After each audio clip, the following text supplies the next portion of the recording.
Part 4. The excitement at New Moon that afternoon almost equaled Emily's own. Cousin Jimmy gave up unblushingly his plan of finishing the plowing of the hill field to sit at home and gloat over the book. Aunt Laura cried, of course, and Aunt Elizabeth looked indifferent, merely remarking in a tone of surprise that it was bound like a real book. Evidently, Aunt Elizabeth had been expecting paper covers. But she made some rather foolish mistakes in her quilt patches that afternoon, and she did not once ask Jimmy why he wasn't plowing. And when some callers dropped in later on, the moral of the rose was mysteriously on the parlor table, though it had been up on Emily's desk when Aunt Elizabeth saw the automobile drive into the yard. Aunt Elizabeth never mentioned it, and neither of the callers noticed it. When they went away, Aunt Elizabeth said, witheringly, that John Angus had less sense than ever he had, and that for her part, if she were Cousin Margaret, she would not wear clothes 20 years too young for her. "An old ewe tricked out like a lamb," said Aunt Elizabeth contemptuously. If they had done what was expected of them in regard to the moral of the rose, Aunt Elizabeth would probably have said that John Angus had always been a jovial, good-natured sort of creature, and that it was really wonderful how Cousin Margaret had held her own. Part 5. In all the excitement, Emily had not exactly forgotten Ilsa's letter, but wanted to wait until things had settled down a little before reading it. At twilight, she went to her room and sat down in the fading light. The wind had changed at sunset, and the evening was cold and edged. What Jimmy called a skiff of snow had fallen suddenly, whitening the world and the withered, unlovely garden. But the storm cloud had passed, and the sky was clear and yellow over the white hills and dark firs.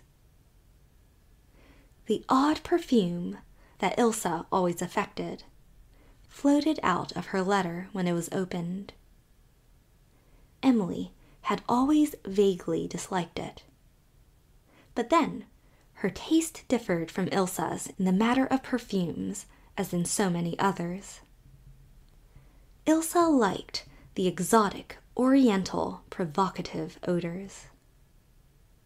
To the day of her death, Emily will never catch a whiff of that perfume without turning cold and sick. "Exactly 1,000 times have I planned to write to you," wrote Ilsa. "But when one is revolving rapidly on the wheel of things, there doesn't seem to be an opportunity for anything one really wants to do. All these months I've been so rushed that I felt precisely like a cat just one jump ahead of a dog. If I stopped for a breath, it would catch me. But the spirit moves me to utter a few yowls tonight. I've something to tell you. And your darling letter came today. So I will write tonight, and let the dog eat me if he will. I'm glad you're keeping well and good-humored. There are times I envy you fiercely, Emily. Your new moon quiet and peace and leisure. Your intense absorption and satisfaction in your work. Your singleness of purpose. If thine eye be single, thy whole body shall be full of light. That's either in the Bible or Shakespeare, but wherever it is true. I remember you told me once you envied me my opportunities of travel. Emily, old dear, rushing about from one place to another isn't traveling. If you were like your foolish Ilsa, chasing a score of butterfly projects and ambitions, you wouldn't be so happy. You always remind me, always did remind me, even in our old chummy days, of somebody's line, her soul was like a star and dwelt apart. Well, when one can't get the thing one really wants, one can't help chasing after anything that might make a decent substitute. I know you've always thought me an unmitigated donkey because I cared so much about Perry Miller. I knew you never quite understood. You couldn't. You never really cared a hoot about any he creature, did you, Emily? So you thought me an idiot. I dare say I was. But I'm going to be sensible in future. I'm going to marry Teddy Kent. Part 6. There, it's out. Emily laid down or dropped the letter for a moment. She did not feel either pain or surprise. One does not feel either, I am told, when a bullet strikes the heart. It seemed to her that she had always known this was coming. Always. At least, since the night of Mrs. Chidlaw's dinner dance. And yet, now that it had really happened, it seemed to her that she was suffering everything of death but its merciful dying. In the dim twilight mirror before her, she saw her own face. Had Emily in the glass ever looked like that before? But her room was just the same. It seemed indecent that it should be the same. After a few moments, or years, Emily picked up the letter and read on. I'm not in love with Teddy, of course, but he's just got to be a habit with me. I can't do without him, and I either have to do without him or marry him. He won't stand my hesitation any longer. Besides, he's going to be very famous. I shall enjoy being the wife of a famous man. Also, he will have the simoleons, too. Not that I'm altogether mercenary, Emily. I said no to a millionaire last week. A nice fellow, too, but with a face like a good-natured weasel's, if there can be such a thing. And he cried when I told him I wouldn't marry him. Oh, it was ghastly. Yes, it's mostly ambition, I grant you, and a certain odd kind of weariness and impatience with my life, as it has been these last few years. Everything seems squeezed dry. But I'm really very fond of Teddy. Always was. He's nice and companionable, and our taste in jokes is exactly the same. And he never bores me. I have no use for people who bore me. Of course, he's too good-looking for a man. He'll always be a target for the headhunters. But since I don't care too much for him, I shan't be tortured by jealousy. In life's morning march, when my bosom was young, I could have fried in boiling oil anyone, except you, at whom Perry Miller cast the sheep's eye. I've thought for years, and known for weeks, that this was coming some day. But I've been staving Teddy off. I wouldn't let him say the words that would really bind us. I don't know whether I'd ever have scraped up the courage to let him say them, but destiny took a hand.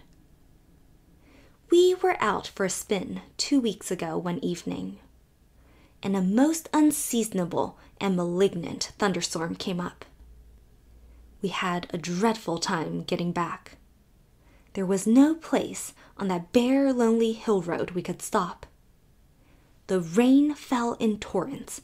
The thunder crashed. The lightning flashed. It was unendurable, and we didn't endure it. We just tore through it and cussed. Then it cleared off as suddenly as it had began, and my nerves went to pieces. Fancy, I have nerves now. And I began to cry like a frightened, foolish baby. And Teddy's arms were about me, and he was saying I must marry him and let him take care of me. I suppose I said I would, because it's quite clear he thinks we are engaged. He has given me a blue chalpup and a sapphire ring, a sapphire he picked up in Europe somewhere, an historic jewel for which a murder was once committed, I believe. I think it will be rather nice to be taken care of, properly. I never was, you know. Dad had no use for me until you found out the truth about Mother. What a witch you were. And after that, he adored and spoiled me. But he didn't take any more real care of me than before. We are to be married next June. Dad will be pleased, I fancy. Teddy was always the white-haired boy with him. Besides, I think he was beginning to be a little scared I was never going to hook a husband. Dad plumes himself on being a radical, but at heart, he out-Victorians the Victorians. And of course, you must be my bridesmaid. Oh, Emily dear, how I wish I could see you tonight, talk with you, one of our old-time spiels, walk with you over the delectable mountain, and along the ferny, frosted woodside, hang about that old garden by the sea where red poppies blow. All our old familiar places. I think I really do wish I was ragged, barefooted, wild Ilsa Burnley again. Life is pleasant still. Oh, I don't say it isn't. Very pleasant, in spots, like the curate's immortal egg. But the first fine, careless rapture, the thrush may recapture it, but we never. Emily, old pal, would you turn the clock back if you could? Part 7. Emily read the letter over 3 times. Then she sat for a very long time at her window, looking blindly out on the blanched, dim world lying under the terrible mockery of a sky full of stars. The wind around the eaves was full of ghostly voices. Bits here and there in Ilsa's letter turned and twisted and vanished in her consciousness like little venomous snakes, each with a mortal sting. Your singleness of purpose. You never cared for anyone. Of course, you must be my bridesmaid. I'm really very fond of Teddy. My hesitation. Could any girl really hesitate over accepting Teddy Kent? Emily heard a little note of bitter laughter. Was it something in herself that laughed, or that vanishing scepter of Teddy that had haunted her all day? Or an old, smothered, persistent hope that laughed before it died at last?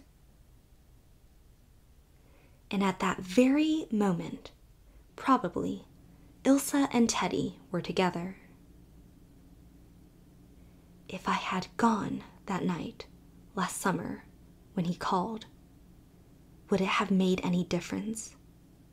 Was the question that asked itself over and over again, maddeningly.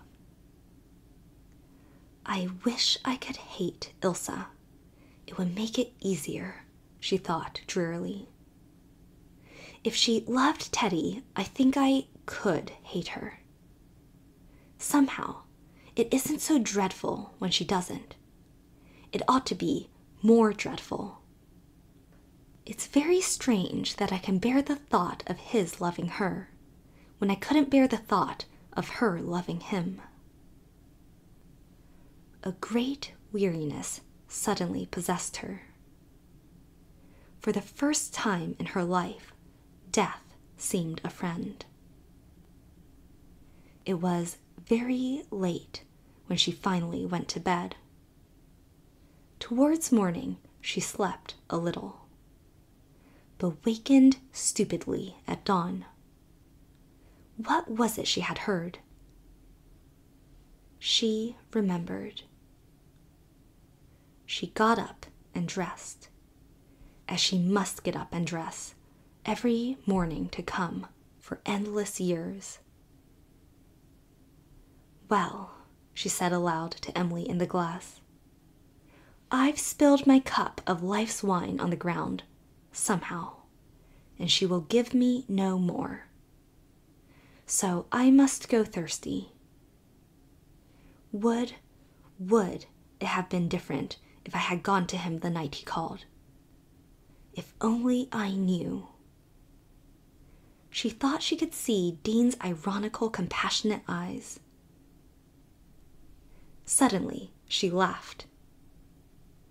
In plain English, as Ilse would say, what a devilish mess I've made of things.